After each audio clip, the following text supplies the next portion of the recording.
Hello guys, welcome to our channel. 90s kids అందరూ బాగా ఇష్టపడే మూవీస్ లో ఈవిల్ డెడ్ కూడా ఒకటి. ఈ మూవీ తీయడానికి టీం అంతా చాలా కష్టపడ్డారంట. ఈ మూవీ డైరెక్టర్ శామ్ రామి 1978 లో విత్ ఇన్ ద వుడ్స్ అనే ఒక షార్ట్ ఫిల్మ్ తీశాడు. అయితే ఆ షార్ట్ ఫిల్మ్ మంచి రీచ్ రావడంతో ఎందుకని ఫుల్ లెంత్ మూవీ తీయకూడదు అని ప్లాన్ చేసుకుని లో బడ్జెట్ లో 1987 లో ద ఈవిల్ డెడ్ అనే మూవీ రిలీజ్ చేశాడు. అయితే ఈ మూవీని కంప్లీట్ చేయడానికి చాలా సంవత్సరాలు పట్టిందంట. ఎందుకంటే ఫైనాన్షియల్ గా ప్రాబ్లమ్స్ ఫేస్ చేస్తూ ఇంకో పక్క ఈ మూవీలో యాక్ట్ చేయాల్సిన యాక్టర్స్ అంతా తప్పుకోవడంతో ఈ మూవీలోని కొన్ని సీన్స్ లో director and producer and editor ఇలా కొంతమంది క్రూ మెంబర్సే యాక్ట్ చేశారంట. మూవీ రిలీజ్ అయ్యాక ఆ మూవీ చూడడానికి జనాలు అంత ఇంట్రెస్ట్ చూపించకపోవడంతో ఇంకా మూవీ పని అయిపోయింది అనుకున్న టైంలో హర్రర్ నావెల్ కింగ్ అయిన స్టీఫెన్ కింగ్ ఈ మూవీ గురించి గొప్పగా మాట్లాడాడు. అప్పుడు ఈ మూవీని జనాలు చూడడానికి ఇంట్రెస్ట్ చూపించి బ్లాక్ బస్టర్ హిట్ అయ్యి హర్రర్ మూవీస్ లో ఒక ప్లేస్ ని సంపాదించుకుంది.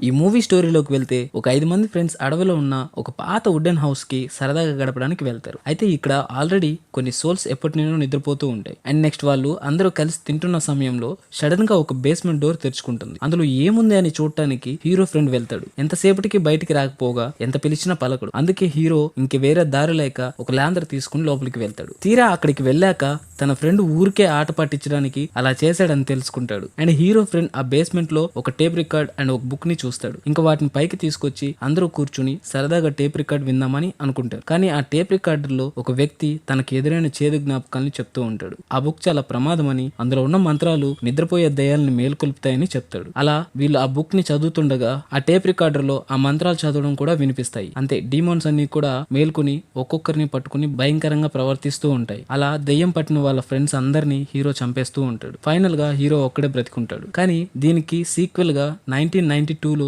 Evil dead army of darkness అనే మూవీ వచ్చింది. అందులో ఈ మూవీ రీకేప్ అంతా చెప్తారు. కానీ ఈ రీకేప్ స్టోరీ వేరేలా చెప్తారు. అది ఎలా అంటే హీరో అండ్ వాళ్ళ గర్ల్ ఫ్రెండ్ మాత్రమే ఈ వుడెన్ హౌస్ కి వచ్చినట్టు, తన గర్ల్ ఫ్రెండ్ కి దెయ్యం పట్టినట్టు, తన గర్ల్ ఫ్రెండ్ తన చేతులతోనే చంపేసుకుంటున్నట్టు, అండ్ తన చెయ్యికి దెయ్యం పట్టినట్టు, ఆ చేతిని కూడా తనే వుడ్ కట్టర్ తో కట్ చేసుకుంటున్నట్టు చూపిస్తారు. అండ్ ఆ డీమోన్స్ టైం ట్రావెల్ లో చాలా ఇయర్స్ బ్యాక్ కి హీరోని పంపించేస్తాయి. అలా హీరో బాణాలు కత్తులు యుద్ధం చేసే కాలంలోకి వెళ్ళిపోతాడు. అక్కడ ఒక రాజ్యం వాళ్ళు మన హీరో వింతగా ఉండటం చూసి బంధిస్తారు. కానీ మన హీరో అక్కడ ఉన్న దెయ్యాలతో చేసే ఫైట్ వల్ల అతన్ని ఒక అతిథిగా చూస్తారు. ఇంకా మళ్ళీ ప్రెసెంట్ టైం లోకి రావాలని అక్కడ ఉన్న మంత్రగాళ్ళని అడుగుతాడు. కానీ దెయ్యాల దీవిలో ఉన్న పుస్తకం లేకపోతే నిన్ను నీ కాలానికి పంపించలేము అని చెప్తారు. అలా హీరో ఆ దెయ్యాల దీవిలోకి వెళ్లి ఆ పుస్తకాన్ని తీసుకుని వస్తాడు. అలా దెయ్యాల పుస్తకాన్ని కాజేసినందుకు దెయ్యాల రారాజు మేల్కొని యుద్ధానికి సిద్ధమై ఆ రాజ్యం మీదకి వస్తాడు. అప్పుడు ఆ రాజ్యంలోని సైనికులకు మన హీరో ఎలా ఫైట్ చేయాలో అండ్ బాంబ్స్ ఎలా తయారు చేయాలో అని నేర్పించి